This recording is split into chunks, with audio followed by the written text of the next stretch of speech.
ඔබ කොහේ ගියත් කොහේ සිටියත් ඔබ ළඟටම එන දවසේ සිතුවිල්ල ගුණයින් පෝල් ප්‍රනාන්දු දේවගැතිතුමා සමඟ සෑම දිනකම උදෑසන 5:30ට සජීවීව මාක් FM රේඩියෝ නාලිකාව ඔස්සේ රැඳෙන්න අප සමගින්.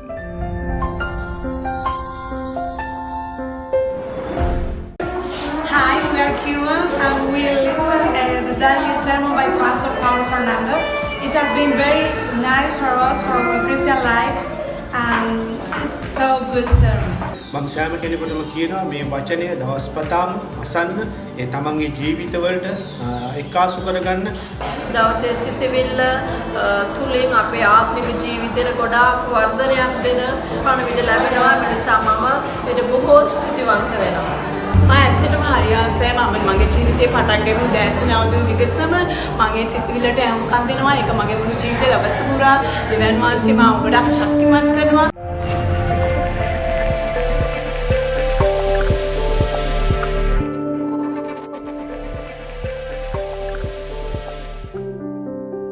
දවසේ සිතුවිල්ල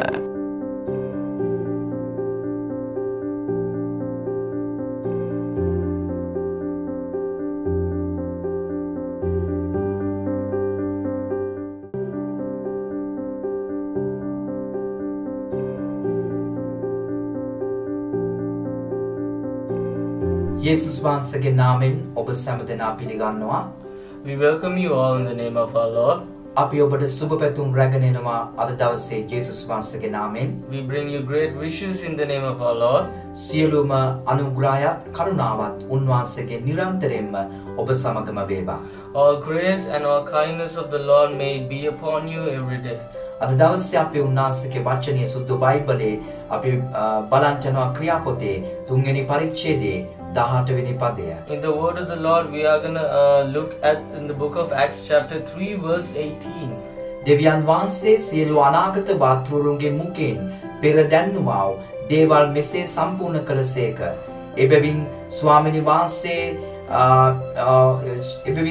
වහන්සේ ඉදිරියෙහි සැනසිලි කාලයක් පැමිණෙන ලෙසද නුඹලා උදෙසා නියම කරන ලද්දා වූ ක්‍රිස්තුස් වහන්සේ එනම් යේසුස් වහන්සේ වන පිණිසද නුඹලාගේ පාපය මකා දමනු පිණිසද පසුතැවිලිව හැරෙන්න.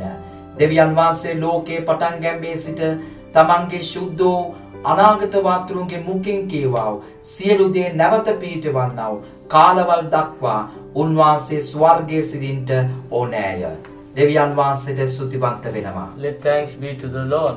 අපි දකිනවා මෙතන ඉතා වැදගත් කාරණයක් ප්‍රකාශ කරනවා. We see here a very important message is being told. යේසුස් වහන්සේ මේ පොළවට එන්න ප්‍රථම අපි දකිනවා පරණ ගිවිසුම අපි දකිනවා ශුද්ධ බයිබලයේ. We see the Old Testament in the Bible before the time Jesus came to earth.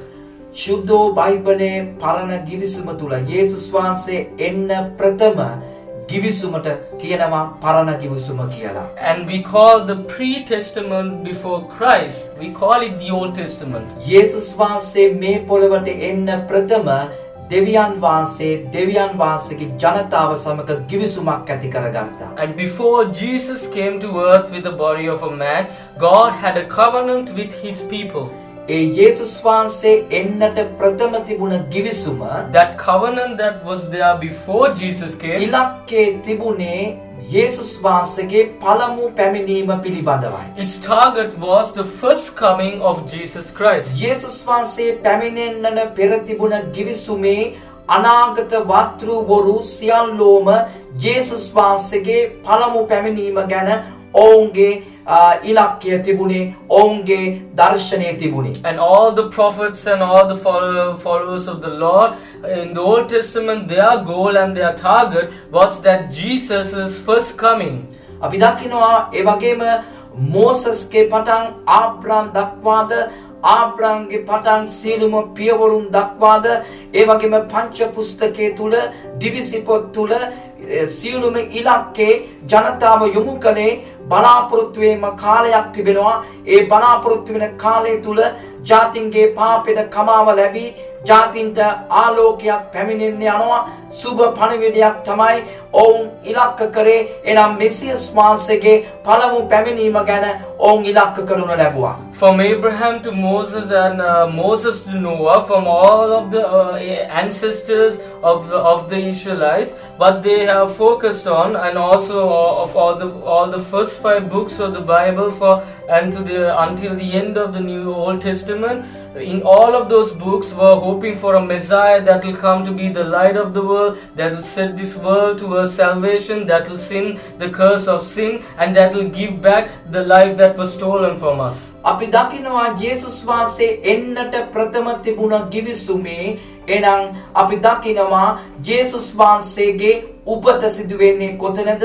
උන්වහන්සේ කොහොමද මෙලොවට පැමිණෙන්නේ කියන කාරණය සඳහන් කරනු ලබනවා. ඒ වගේම යේසුස් වහන්සේගේ මරණය ගැන කතා කරනවා. ඒ වගේම යේසුස් වහන්සේගේ නැගිටීම ගැන කතා කරනවා.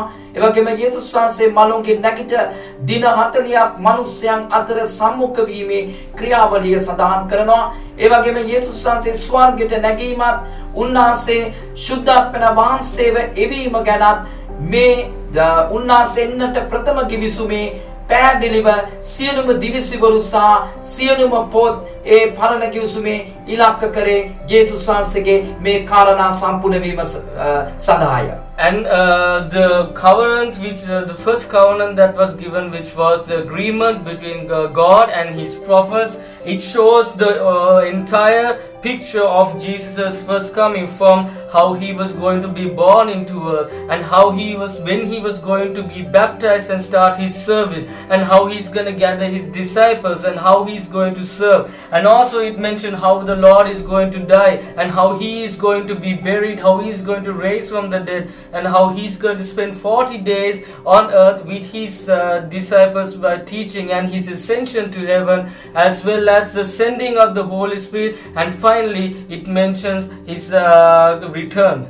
එහෙනම් යේසුස් වහන්සේ එන්න ප්‍රථම තිබුණ ගිවිසුම එහෙම නැත්නම් ශුද්ධ බයිබලයේ පරණ ගිවිසුමේ කියා තිබෙන සියලුම අනාගත වාක්‍ය අනුව සියලුම ක්‍රිස්තුස් වහන්සේ පිළිබඳ ආලෝකකරණය ඔවුන් එළිදරව්ව දුන්නා. ඒ එළිදරව්වට අනුව ක්‍රිස්තුස් වහන්සේ උපත එලෙසම සිදු වුණා, මරණය එලෙසම සිදු වුණා, උන්වහන්සේගේ මලුන්ගේ නැගිටීමත් එලෙසම සිදු වුණා. උන්වහන්සේ මලුන්ගේ නැගිට දින 40ක් මනුෂ්‍යයන්ට ජීවමාන ප්‍රකාශ වීමේ එලෙසම සිදු වුණා. උන්වහන්සේ ස්වර්ගයට යාමත් එලෙසම සිදු වුණා. උන්වහන්සේ ස්වර්ගයට ගොස් ශුද්ධාත්මන වහන්සේගේ වරප්‍රසාදය එවීමත් එලෙසම සිදු වුණා. And in the covenant that became the prophecy of the Israelites, and everything that was foretold in that covenant, in the promise, came to pass. And so Jesus came to earth, and also He served on earth. He had 12 disciples, and as so He died on the cross. He rose from the dead, and He spent 40 days with His disciples, showing that His everlasting divine body, and His ascension, and His sending of the Holy Spirit. All that was foretold in the Old Testament, in all of the Old Testament books, came to pass to the letter.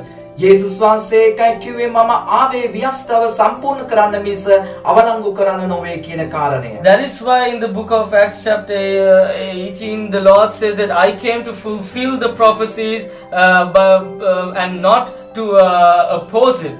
ඒ අනාවකේ ඉටු වෙන තුරු උන්වහන්සේ ස්වර්ගයේ ඉන්න ඕනේ කියන කාරණය මෙතන සඳහන් කරනවා. And it mentions here that until this prophecy was fulfilled, that Jesus needed to be in heaven already. ඒ වගේම අපි දකිනවා දැන් අපි යේසුස් වහන්සේ පැමුණුණා. And Jesus came as foretold. යේසුස් වහන්සේ කුරුසේ මැරුණා. He died on the cross as යේසුස් වහන්සේ foretold. මලුන්ගේ නැගිට්ටා. And He rose as යේසුස් foretold. වහන්සේ ස්වර්ගයට ගියා. And He went to heaven as යේසුස් well. වහන්සේ ශුද්ධාත්මය වුණා. And He sent His Holy ඒක Spirit. ඓතිහාසික ලෙසත් අපේ ජීවිතය තුලත් අපි අද අත්දකිනවා. We see that in history as a fact, as well as experience in our day-to-day lives. මේ සියලුම කාරණා අපේ ජීවිතය තුල අද අපිට අත්දකින්න ලැබිලා තිබෙනවා. And we experience all these facts in our lives, and we live it in our day-to-day lives. යේසුස් වහන්සේ පැමුණුනාට පසුව ඇතිවුණ ගිවිසුම තමයි අලුත් ගිවිසුම කියන්නේ. And the testament after the coming of the Lord, that testament has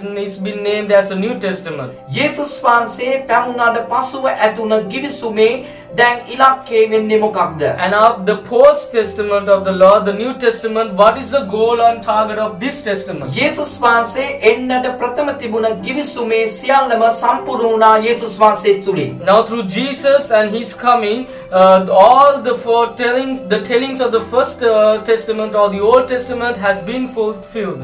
යේසුස් වහන්සේ පැමුණුනාට පසුව දැන් අලුත් givisුමේ අපේ ඉලක්කය විය යුත්තේ මොකක්ද? And the New Testament that is post to Jesus' coming, what is the goal that must be of it? දෙවියන් වහන්සේ සභාව කියන දේ ක්‍රිස්තුස් වහන්සේ සභාව රෝපණය කරේ පරමාර්ථයක් ඇතුවයි. And Jesus Christ began his church and let it cultivate because of one purpose. දැන් සභාවේ අරමුණ වෙන්නේ මොකක්ද? And what is that purpose of that church? ක්‍රිස්තුස් වහන්සේ පැමුණුන givisුමේ අරමුණ වෙන්නේ මොකක්ද? And what is the testament of Jesus' coming? What is its purpose? ශුද්ධ බයිබලයේ අලුත් givisුමේ හැම පොතකම අරමුණ වෙන්නේ මොකක්ද? What's the purpose of every book that is written in the New Testament? දැන් ඒ හැම පොතකම සහ සභාවේ අරමුණ විය යුත්තේ යේසුස් වහන්සේගේ දෙවෙනි පැමිණීම පිළිබඳවයි. And all those books as well as the entire churches purpose must be the second coming of the Lord. යේසුස් වහන්සේ දෙවෙනි වර එන්නේ සදාකාලික රාජ්‍ය පිහිටවන්නයි. Jesus is coming to establish his eternal kingdom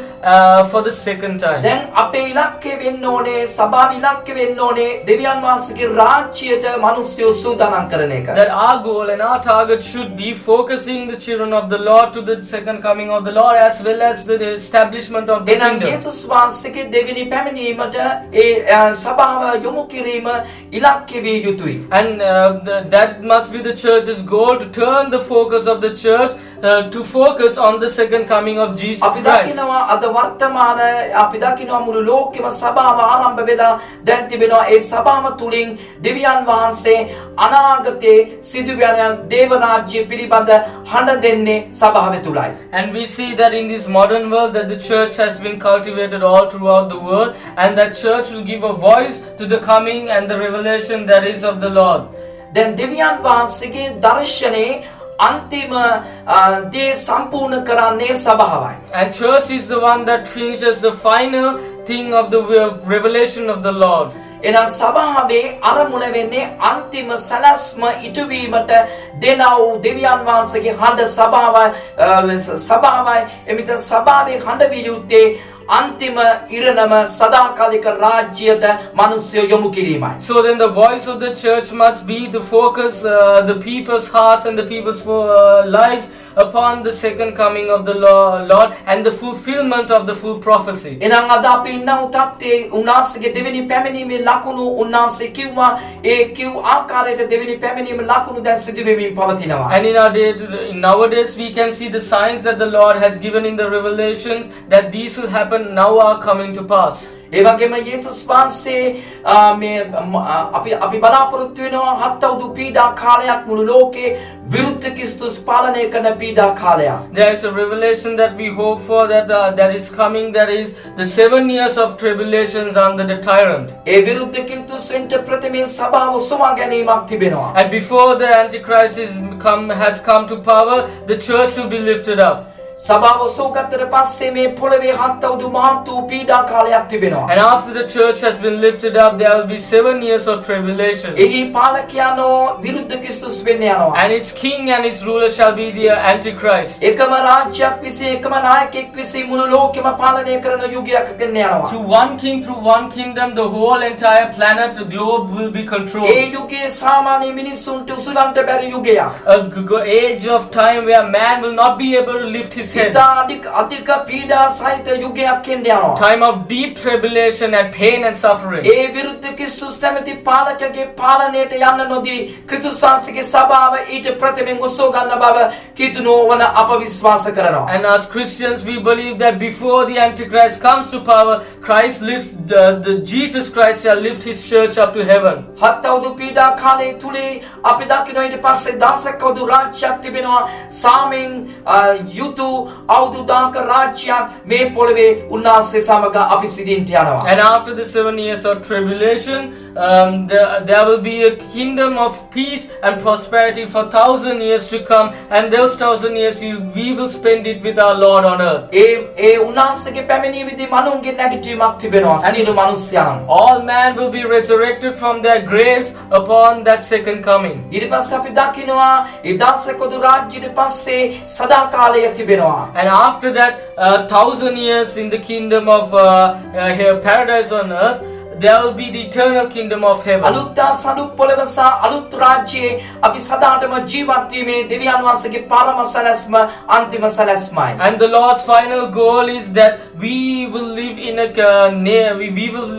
in a kingdom, a new earth and a new heaven, and a new earth and a new sky to live under. දැන් අප සිටින්නේ දෙවියන් වහන්සේගේ සැලැස්මේ පරණ ගිවිසුමේ යේසුස් වහන්සේ එන්න ප්‍රථමයෙන් කිව්ව ගිවිසුමේ සියලුම ලකුණු සම්පූර්ණ වෙලා යේසුස් වහන්සේ පළවෙනි පැමිණීම සිදු වුණා. And in the time we live in up to now, all the prophecies in the Old Testament and the Old Testament books have been fulfilled up to now. දැන් සභාවේ ඉලක්කය වියුත්තේ අලුත් ගිවිසුමේ සභාවේ ඉලක්කය වියුත්තේ අද සභාවේ ඉලක්කය වියුත්තේ දෙවියන් වහන්සේගේ රාජ්‍යයේ පැමිණීම පිළිබඳයි දැන් යොමුව තිබෙන්නේ. Now the focus of the church and the focus of the church of the Lord should be to focus on the second coming of the Lord as well as the kingdom of the Lord. එනම් දෙවියන් වහන්සේගේ සම්පූර්ණ සැලැස්මම අපි දකිනවා සම්පූර්ණ වෙමින් දැන් 75ක් පමණ ඒ දෙවියන් වහන්සේගේ සම්පූර්ණ සැලැස්ම සම්පූර්ණ වෙලා ඉවරයි. We see about 75% of the Lord's complete of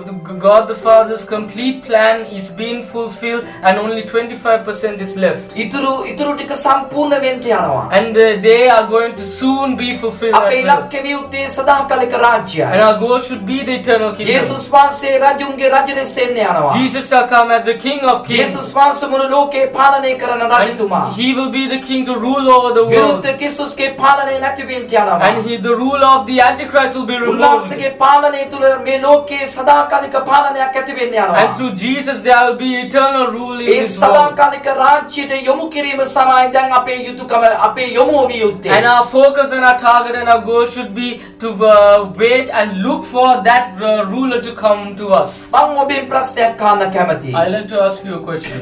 ඔබ කිතුණුවෙක් නොවන කෙනෙක් නම් If you are not a Christian, ඔබගේ ආගම අනුවවත් according to your ඔබගේ religion, දර්ශනය අනුවවත් according to your ඔබගේ vision, මතය අනුවවත් according to your ඔබගේ ideals, අදහස් අනුවවත් according to your beliefs, නෙමෙයි ලෝකේ තීරණය වෙන්නේ. that's not what the world is decided ලෝකේ upon. තීරණය වෙන්නේ ඔබ මවපු දෙවියන් වහන්සේගේ අනුවයි. The world is decided upon the Lord that created your A life. දෙවියන් වහන්සේ සැලසුම් කළා ඔබට මේ ගැලවෙන මාර්ගයක්. And he has planned and set a motion, a way of A salvation for මාර්ගය you. යේසුස් වහන්සේ. And that way is Jesus ඔබට Christ. අවස්ථාවක් තිබෙනවා යේසුස් වහන්සේව පිළිගන්න මේ හුස්ම යන්න ප්‍රථමයෙන් ඔබේ. You have opportunity to accept the Lord before this breath leaves එතකොට your ඔබගේ body. ජීවිතයේ සදාකාලික ජීවනයට උරුමකම් කියනවා. Then you will be inheritant to the eternal kingdom of the Lord. ඔබ කිතුණුවෙක් නම් ඔබ සභාවකට යන කෙනෙක් නම් If you are a Christian, you are going to church. සභාවේ ඔබගේ අරමුණ විය යුත්තේ Your church goal must be යේසුස් වහන්සේගේ දෙවෙනි පැමිණීමේ ඉලක්කය යොමුව අපේගේ ඉලක්කය විය යුතුයි. our focus must always be the second coming of the Lord and going towards that A goal. ඉලක්කය සඳහා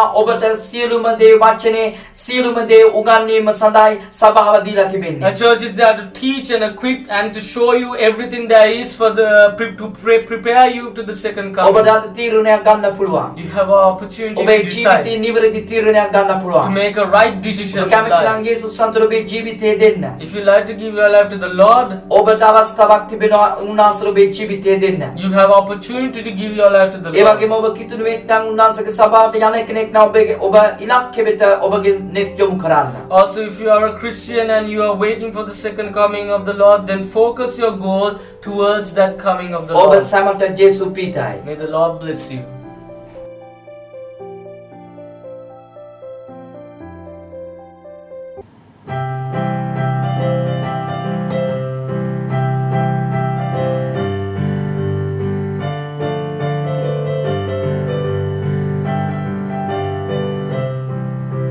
Great and mighty is the Lord our God.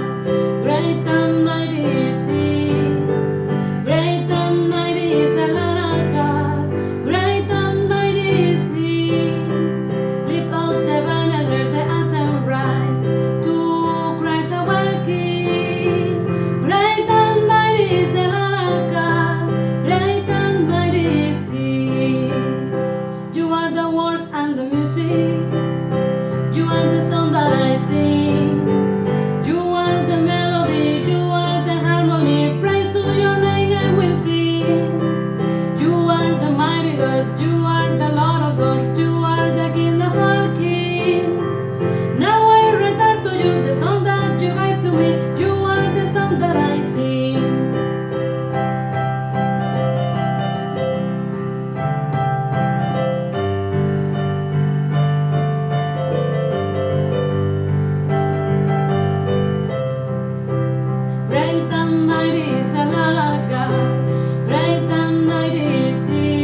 කොහේ ගියත් කොහේ සිටියත් ඔබ ළඟටම එන දවසේ සිතුවිල්ල ගුණයින් පෝල් ප්‍රනාන්දු දේවගැතිතුමා සමග සෑම දිනකම උදෑසන 5:30ට සජීවීව මාක් FM රේඩියෝ නාලිකාව ඔස්සේ රැඳෙන්න අප සමගින්